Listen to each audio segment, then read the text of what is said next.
Financial markets పై పట్టు సాధించాలనుకునే వాళ్ళు Revanth conduct చేసే వెబినార్ కోసం ఈ నెంబర్ కి కాల్ చేయండి.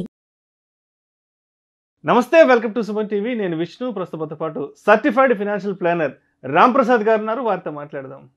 సార్ నమస్తే. సార్ రామ్ ప్రసాద్ గారు. నమస్తే విష్ణు గారు. సార్ రామ్ ప్రసాద్ గారు, హైదరాబాద్లో అద్దెలు ఆకాశాన్ని అంటుతున్నాయి. ఒక సామాన్యుడి పరిస్థితి అసామాన్యమైన విధంగా తయారైంది. ఒక డబుల్ బెడ్రూమ్ ఇల్లు తీసుకోవాలి అంటే హైదరాబాద్లో 20,000 పైమాట రెంట్ల పరిస్థితి ఉంది. ఏంటి హైదరాబాద్లో సామాన్యుడి జీవనం ఎలా ఉంది, ఎలా ఉండబోతోంది అనేదానికి రామ్ ప్రసాద్ గారు ఏ విధంగా వారి విశ్లేషణను తెలియజేస్తారు. సామాన్యుడు versus Hyderabad city. Yes, problem ఉంది సార్. అంటే రెంట్లు పెరుగుతున్నాయి. సో సరే, 25,000 కాకపోయినా కనీసం 15,000 ఏందైతే ఈరోజు డబుల్ బెడ్రూమ్ ఫ్లాట్ రాదు హైదరాబాద్లో. ఓకే, లొకేషన్ స్పెసిఫిక్ 9,000 నుంచి అన్న మొదలవుద్ది అనుకో. 15,000 అయితే నడుస్తుంది ఒక double bedroom flat rent. So ఇది బడ్డీని అయిపోయింది, కట్టలేని పరిస్థితి వచ్చింది. అదే కదా, ఎలా పే చేయగలుగుతారు ఉన్న సాలరీస్లో అంటే? ఎస్, అది పర్సన్ స్పెసిఫిక్ ప్రాబ్లం. బట్ ఈ ప్రాబ్లం అదర్ సైడ్ కూడా చూడాలి. మనం వన్ సైడ్ చూస్తున్నాం. అంటే చాలా బాగుంటుంది ఎమోషనల్గా మనం చెప్పడానికి, ఇంకెవడో బ్రతకడానికి లేదు, ప్రభుత్వాలు ఏం చేయమంటే చాలా బాగుంటుంది. అది కాదు కదా. సొల్యూషన్ ఏంటి, ప్రాబ్లం కారణం ఏంటి? ఫస్ట్ ఆఫ్ ఆల్ చాలామంది కొత్తగా హైదరాబాద్ వస్తూనే ఉంటారు. గ్రాడ్యుయేషన్ అయిపోయిన ప్రతి ఒక్కరు పట్టుబట్టుకుని వచ్చేస్తాం. అలా వచ్చిన వాళ్ళమే అందరం కదా. సో మరి ఇంత ప్రజలు ఇక్కడ పెరుగుతున్నప్పుడు ఇక్కడికి వస్తారు, బ్యాచులర్గా మ్యారేజ్ చేసుకుంటారు, పిల్లలు, ఇదంతా ఉన్నప్పుడు ఆబ్వియస్గా మరి ఎంత సప్లై ఉన్నా డిమాండ్ అలాగే ఉండిపోతుంది. అందువల్ల రెంట్స్ పెరుగుతున్నాయి. మేబీ కరోనా టైంలో కాస్త స్లో అవడం వల్ల ఇప్పుడు సన్నగా పెరిగినట్టుగా అనిపిస్తున్నాయి. వర్క్ ఫ్రమ్ హోమ్ ఎండ్ అవుతుంది, చాలామంది వెనక్కి వస్తున్నారు, దానివల్ల డిమాండ్ పెరుగుతుంది. ఓకే, సో అయితే మనం యాజ్ ఎ టెనెంట్ వైపు నుంచి చూస్తే ఇంత రెంట్ ఎలా కట్టాలంటున్నాం. ఓనర్ వైపు నుంచి ఒకసారి చూడండి. ఓనర్ వైపు నుంచి చూడాలి కదా. చూడాలి కదా ఖచ్చితంగా. ఎందుకంటే అదే ఓనర్ ప్లేస్లో ఉంటే మనం అదే ఆలోచిస్తాం. ఇప్పుడు హైదరాబాద్లో మీకు ప్రైమ్ లొకేషన్లో ఒక డబుల్ బెడ్రూమ్ ఫ్లాట్, అరే చిన్న ట్రిపుల్ బెడ్రూమ్ ఫ్లాట్, ఒక 1,500 SFT 1,600 SFT, ₹1,00,00,000 లేకుండా రాదు. ₹1,00,00,000 లేకుండా రాదు. ఆ ₹1,00,00,000 ఫ్లాట్ ఒక వ్యక్తి కొనుక్కొని రెంట్కి ఇస్తే అతనికి వచ్చే రెంట్ 25,000 స్టాండర్డ్. ఇది అంతే. అది పాతదైనా కొత్తదైనా ఫ్లాట్ యొక్క మార్కెట్ వాల్యూ ₹1,00,00,000 పలికితే దానికి గిట్టుబాటు అయ్యే అద్దె 25,000, ₹25,000. నెలకి 25,000 అంటే సంవత్సరానికి ఎంత? ₹3,00,000. అందుకుగాను ఓనర్ యొక్క పెట్టుబడి ఎంత? ₹1,00,00,000. ₹1,00,00,000 కదా. అంటే అతనికి గిట్టుబాటు అవుతుంది ఎంత? 3%, 3% కదా. అంతే. 3%. ₹1,00,00,000 పెట్టుబడి పెట్టిన వ్యక్తికి రియల్ ఎస్టేట్లో పెడితే వచ్చే రెంటల్ ఈల్డ్ 3%. ఆ 3% కనుక ఈ తీసుకున్న వ్యక్తి నేను ట్యాక్స్ రిబేట్ చూసుకోవాలి, నాకు పాన్ కార్డు ఇవ్వంటే మళ్ళీ అయినా ట్యాక్స్ పే చేయాలి. ఆయన ఉన్న ఇన్కమ్ ట్యాక్స్ స్లాబ్ ఏది ఉంటే ఆ ట్యాక్స్ ఆయన పే చేయాలి. రెంటల్ ఇన్కమ్ ఇలా అటు యువర్ యాన్యువల్ ఇన్కమ్, ఆ ట్యాక్స్, మెయింటెనెన్స్, మున్సిపల్ ట్యాక్స్లు పోతే ఆయనకి 2.52% వర్కౌట్ అయింది. అదే టెనెంట్ వైపు నుంచి చూసినప్పుడు రెంట్ ఎక్కువ అంటాం, అదే ఓనర్ వైపు నుంచి చూసినప్పుడు రెంట్ తక్కువ అంటాం. మళ్ళీ ఇవన్నీ కాకుండా ఓనర్కి ఈ ట్యాప్ రిపేర్లు, పెయింట్లు, అవి ఇవి ఇలాంటి మళ్ళీ మెయింటెనెన్స్ కూడా ఉంటాయి. సరే వదిలేండి, అంత కాంప్లికేషన్ అక్కర్లా. సింపుల్గా ఓనర్ పర్సెప్షన్ ఎలా ఉంటుంది తెలుసా? అనవసరంగా హైదరాబాద్లో కొన్నాను, ఇదే ప్రాపర్టీ నేను బెంగళూరులో కొంటే నాకు 38,000 రెంట్ వచ్చేది అంటాడు. 40,000 50,000 దాకా ఉంటుంది చెన్నై, బెంగళూరులో. చెన్నై కూడా రెండిళ్ళు ఎక్కువ. అవును, రెండిళ్ళు ఎక్కువ. నిజానికి ప్రాపర్టీ ప్రైస్ తక్కువ compare to Hyderabad. Bengaluru property price తక్కువ, చెన్నై ప్రాపర్టీ ప్రైస్ తక్కువ, రెంటల్ ఇల్లు ఎక్కువ. అంటే అక్కడ రెంటల్ టర్మ్స్ కూడా వెరీ స్ట్రిక్ట్ ఉంటాయి, ఓనర్కి చాలా ఫేవరబుల్గా ఉంటాయి. 6 months అడ్వాన్స్ లేని మీకు ఫ్లాట్ రాదే. హైదరాబాద్ బెంగళూరు సారీ చెన్నై అండ్ బెంగళూరులో. హైదరాబాద్లో వచ్చేస్తే 2 months అడ్వాన్స్కి.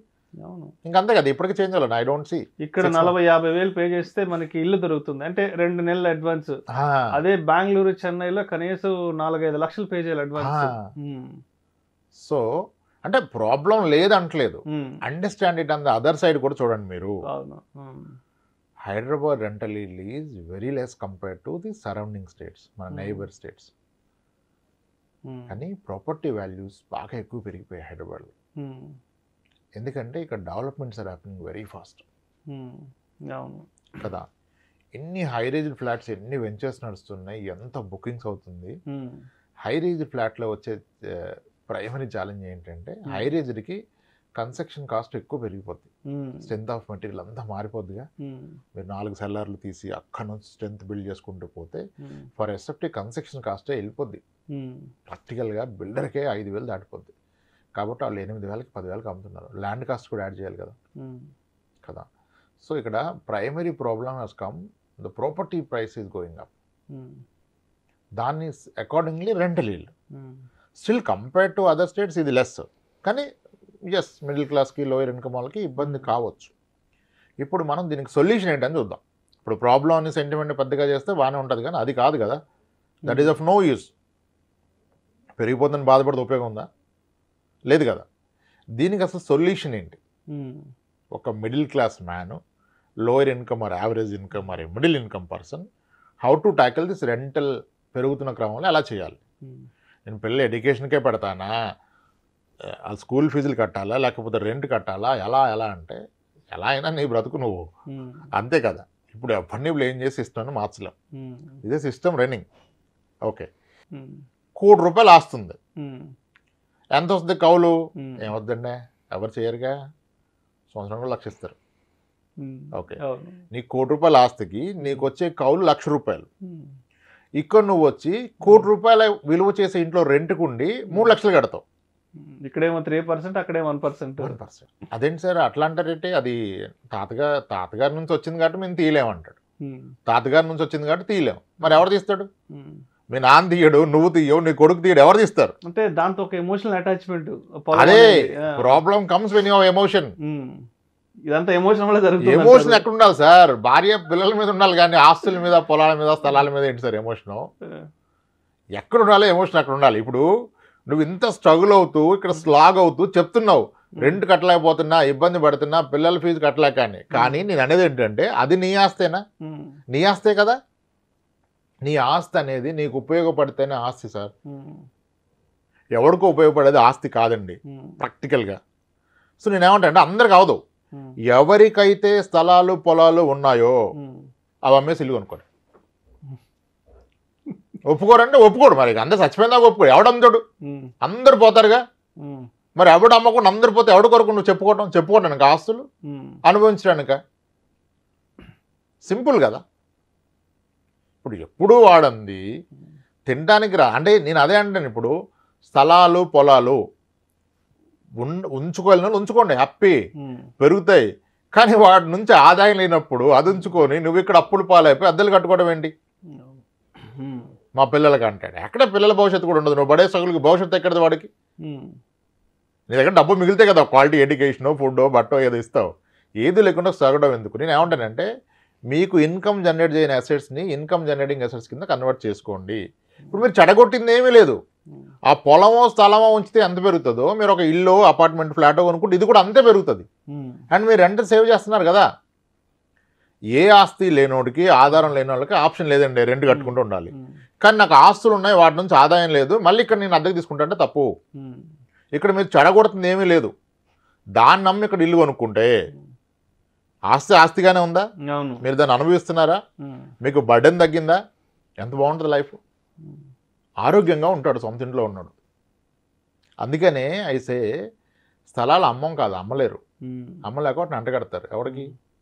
కొడుక్కి, అల్లుడికి, కూతురికి ఇస్తారు. ఏం ఉపయోగం?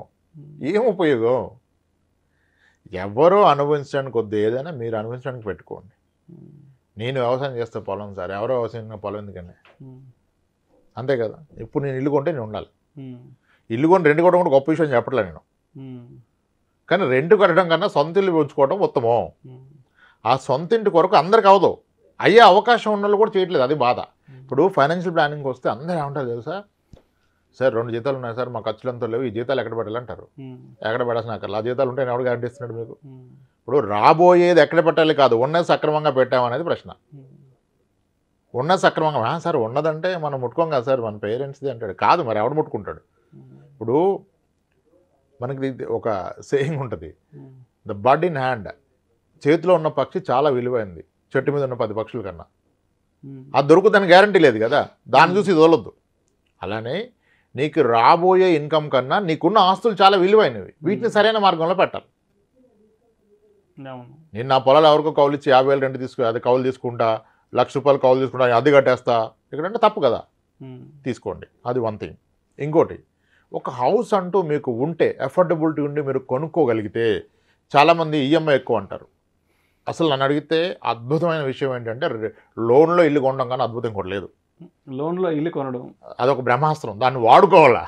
తెలివైనోడు ఉంటే బ్యాంక్ డబ్బులతో ఇల్లు కొనాలి, మన డబ్బులతో కొనద్దు. ఎందుకు? ఎగ్జాంపుల్, ఇప్పుడు మీరు కనీసం ఒక సెకండ్ హ్యాండ్ ఫ్లాట్ హైదరాబాద్లో డబుల్ బెడ్రూమ్ ఫ్లాట్ 65 లక్షలకు వస్తుంది. ప్రాక్టికల్గా వస్తుంది అంతే. ఎక్కడ వస్తుంది అంటే వచ్చే దగ్గర వస్తుంది, నువ్వు ఎదుర్కోవాలా. 65-70 లక్షలకు వస్తుంది కదా, 65-70 లక్షలకు వస్తుంది. లోన్ ఒక 50 లక్షలు తీసుకున్నారు అనుకోండి, 50 లక్షలు లోన్ తీసుకున్నారు. హైపోథికల్గా 26 ఏళ్ల వయసు ఉంది, పెళ్ళి అయింది, లోన్ తీసుకున్నారు. నేను 30 ఏళ్ళు పెట్టమని చెప్తాను. 30 ఏళ్ళు పెట్టండి లోన్ అని చెప్తాను. 50 లక్షల లోన్ని ఇప్పుడున్న రేట్ ఆఫ్ ఇంట్రెస్ట్ 8.55, 8.45లో ఒక 30 ఇయర్స్ పెడితే మేబీ ఈఎంఐ 38,000, 37,000 వస్తుంది. 37-38,000 వస్తుంది 30 ఇయర్స్ లోన్. మేబీ నేను క్యాలిక్యులేట్ చేయలేదు, 36-37,000 వస్తుంది నా ఐడియాలో. ఇప్పుడు ఆయన కొన్న ప్రాపర్టీ ఎంత? 75 లక్షలది. సంభవం ఉన్నది పొలము స్థలము అమ్మేసి ఏదో బంగారం అది చేసి డౌన్ పేమెంట్ కట్టాడు, లోన్ తీసుకున్నాడు. మంత్లీ 36,000 ఈఎంఐ కడుతున్నాడు. ఇతను ఆ ఇంట్లో ఉండటం వల్ల ఇతను సేవ్ చేస్తున్న రెంట్ ఎంత? కనీసం ఒక 16-18,000 రెంట్ సేవ్ అవుతుంది. ఇతను కడుతున్న 36 అనుకుంటే 18,000 రెంట్ సేవ్ చేస్తే అడిషనల్ కడుతుంది ఇంకో 18,000 కదా, 18,000 రెంట్ కడతాడు. ఇప్పుడు అందరికి డౌట్ ఏంటంటే ప్రైవేట్ సెక్టర్ ఎంప్లాయీ ఎలా కట్టగలుగుతాడు? జాబ్ పోతే ఏంటి? ఎవరికి జాబ్ పోదు. మనమే రోజు ప్రేయర్ చేస్తాం, పోతే బాగు, ఎప్పుడు పోద్ది పోద్ది పోయి. ఎవడన్నా పోయిందా? ఎన్నిసార్లు మాట్లాడాము మన ఇద్దరం గత 4 ఏళ్లలో? రెసిషన్ వచ్చేస్తుంది, రష్యా ఉక్రెయిన్ మాట్లాడడం, సిలికాన్ వ్యాలీ బ్యాంక్ పోయిందన్నావా? ఎవరికన్నా పోయిందా? ఆ రోజు మాత్రం అందరు దిగాలుగా ఉండి బీపీ డయాబెటీస్లు పెంచుకుంటారు. ఎవరికన్నా ఈ జాబ్ పోద్ది? అసమర్థుడికి పోద్ది జాబ్, సమర్థుడికి ఎవరికి జాబ్ పోదు. ఆరోగ్యం పోతే జాబ్ పోద్ది. ఆరోగ్యాన్ని కాపాడుకొని సమర్థంగా పనిచేసుకుంటే ఎవరికి ఎక్కడ జాబ్ పోదు. జాబులు ఏ ఇండస్ట్రీలో ఎవరికి పోతాయి? బాటమ్ పర్ఫార్మర్స్కి పోతాయి. టాప్ 10 పర్ఫార్మర్స్కి ఏ రోజు వాడి కంపెనీకి అవసరం, నీకు అవసరం లేదు.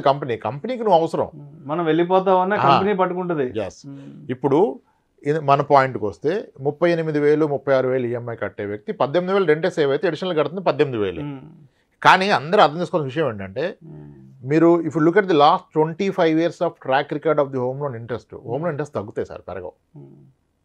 కరోనాలో పెరిగింది, అది స్టాండర్డ్ కాదు కదా. మళ్ళీ ఇప్పుడు 8.5 వచ్చేసినాయి. Most of the banks are offering. మీరు చూస్తే నెక్స్ట్ 10 yearsలో home loan interest will again come back to 5.56 వస్తుంది. మనం ఆల్రెడీ 7కి వెళ్ళిపోయింది చూసాం. 7 నుంచి 9కి వెళ్ళింది, ఇప్పుడు 8.5కి వచ్చింది. It will come back to 7. అంటే 20-30 ఏళ్ళు లోన్ తీసుకున్న వ్యక్తి యాక్చువల్గా ఇతను ఒప్పుకుందే కడుతూ పోయినా ఈఎంఐ తగ్గుతుంది రేట్ ఆఫ్ ఇంట్రెస్ట్ రివిజన్ అయితే రెపో లింక్ వలన. 30 years లోన్ నువ్వు 30 years కట్టాల్సిన అవసరం ఉండదు. దానికి అదే 24 ఏళ్ళకి క్లోజ్ అయిపోద్ది. అబ్జర్వ్ చేస్తే ఎవరైనా అలా కాదంటే కాదు. అసలు మీరు చూడండి, హిస్టరీ చూడండి, హోమ్ లోన్ రేట్స్ ఎలా వ్యారీ అవుతున్నాయి అని. దానికి అదే తగ్గిపోద్ది. కానీ ఒక విషయం ఆలోచించండి, ఇతను కట్టే ఈఎంఐ పెరగదు కదా, 38 ఉంటుంది కదా. ఒకవేళ రేట్ ఆఫ్ ఇంట్రెస్ట్ పెరిగినా టెన్యూర్ పెరుగుతుంది, ఇతనే వరి అవసరం లేదు. అప్పుడు దాన్ని పట్టించుకోవద్దు. యూట్యూబ్లో చెప్పారని చెప్పి టెన్యూర్ పెరిగింది ఏం చేయదు, ఏం చేయక నీ పని నువ్వు చేసుకో. టెన్యూర్ పెరిగింది, రేట్ ఆఫ్ ఇంట్రెస్ట్ పెరిగినప్పుడు టెన్యూర్ తగ్గినప్పుడు మళ్ళీ తగ్గుతుంది కదా, నీకెందుకు వరి? పెరిగింది తగ్గింది కదా, సో అలా తగ్గుతుంది, నీకు వరి లేదు. నువ్వు ఇదే ఈఎంఐ కట్టుకుంటున్నావు, కానీ 10 years పోయాక నీ హౌస్ రెంట్ ఎంత అవుతుంది?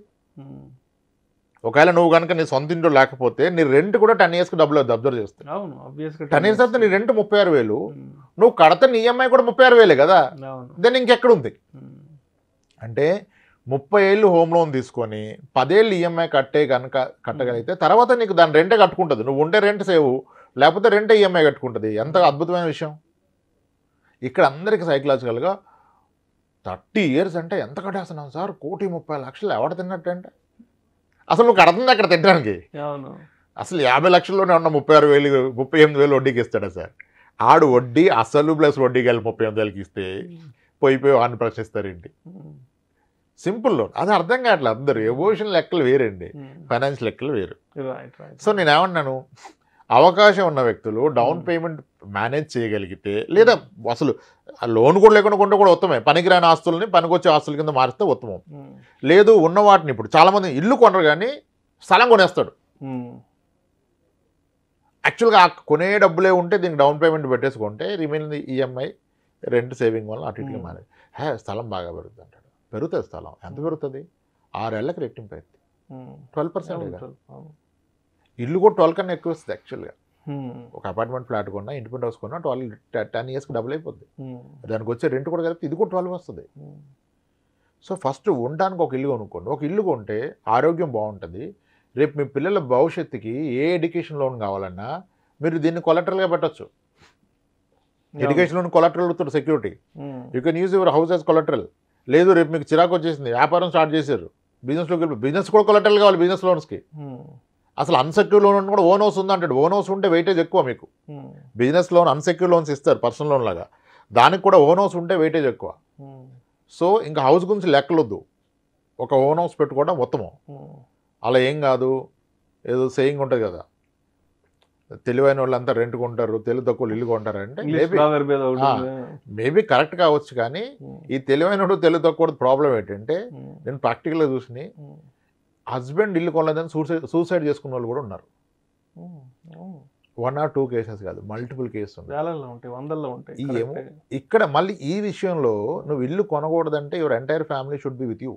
ఓకే మనకు అవసరం లేదని అప్పుడు కొనుక్కో, కానీ వాళ్ళకి కావాలని నువ్వు కొనాలి. అర్థమైంది కదా? ఇల్లు కొనుక్కోవటం ఉత్తమం, దాన్ని లోన్ ద్వారా కొనుక్కోవటం అత్యుత్తమం. ఆ లోన్ని ఎక్కువ టెన్యూర్ పెట్టుకోవడం ఇంకా బ్రహ్మాస్త్రం. అది బ్రహ్మాస్త్రం అది. ఓకే, సో రెంట్కి ఓన్లీ సొల్యూషన్ ఓనింగ్. ఓనింగ్ అవుతుందా ఎఫర్డబిలిటీ అంటే అవుతుంది, కానీ చాలా మందికి అవుతుందనే విషయం తెలదు. పెద్ద కష్టమేం లేదు, అవుతుంది నిజానికి. అంటే ఏమీ లేని వాళ్ళకి అవదు, ఇంకప్పుడు సొల్యూషనే లేదు, ఇంకా డిస్కషన్ దండగా అక్కడ. కానీ నేను పనికిరాని స్థలాలు పొలాలు పెట్టుకున్నా, ఇంట్లో రెంటుకున్నా అంటే తప్పు. ఆ స్థలాలని పొలాలని కలిపి ఇంటి కింద కొట్టండి, లేదా అటు డౌన్ పేమెంట్ కింద కొట్టి లోన్ తీసుకోండి, మొత్తం తీసేసి కొనుక్కోండి. మీరు కోల్పోతుంది ఏమీ లేదు, అదెంత పెరుగుతుంది ఇదంతా పెరుగుతుంది. దీన్ని ఆస్వాదించవచ్చు, ఆనందించవచ్చు, అనుభవించవచ్చు.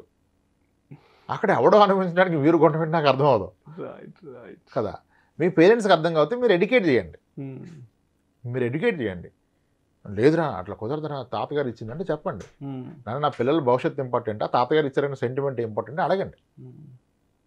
దట్స్ ఇట్ కదా. అలా solution is buying house. Affordability ఉంటే ఉన్నవన్నీ ఊడ్చేసైనా కొనుక్కోండి, అత్యుత్తమం. ఎస్.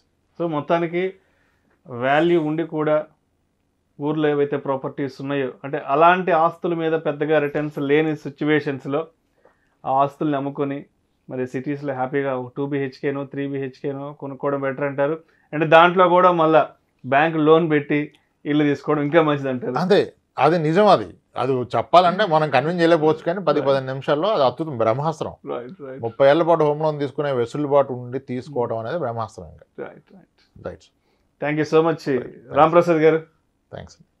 హైదరాబాద్లో సామాన్యుడి పరిస్థితి ఎలా ఉంది, రెంట్లు కట్టలేక ఇబ్బందులు పడుతున్నాడా పడట్లేదా అనే అంశం గురించి మీ విశ్లేషణను చాలా సూటిగా కుండ బద్దలు కొట్టినట్లుగా ఈ వీడియోలో మన ప్రేక్షకులతో షేర్ చేసుకున్నారు. Thank you so much sir.